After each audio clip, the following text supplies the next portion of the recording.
Hello friends, तर इथे चालू होता जिज्ञाचा अभ्यास. तर अभ्यास करता करता तोंडही चालू असावं म्हणून त्याने मस्त अशा पेरूच्या फोडी केलेल्या, त्यावर तिखट मीठ घातलेलं आणि एन्जॉय करत बसला होता. मीही एक फोड घेतली तर पेरू खरंच खूप गोड होता. त्यानंतर घरातली संपली होती भाजी. त्याला म्हटलं, तुला जी भाजी आवडेल ती आज तू घेऊन ये.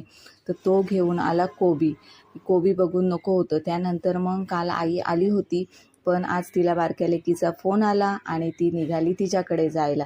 खाली जाऊन तिला पोचवून आले, टाटा बाय बाय केला आणि त्यानंतर मग आपली झाली होती चहाची वेळ. तर चहाबरोबर काहीतरी पाहिजे म्हणून मग मी इथे केली सुक्की भेळ कुरमुरे, त्यामध्ये टाकला फरसाण, कांदा, टॅमॅटो चिरला आणि त्यावर थोडंसं तिखट मीठ टाकलं आणि आम्ही एन्जॉय करत होतो. चहाही आपला तयार झाला होता. तर इथे मी जिज्ञासला विचारत होती भेळ कशी झाली, पण तो बोलतो काय मजा नाही, कारण त्याला पाहिजे होती ओली भेळ. तर चॅनेलला सबस्क्राईब नसेल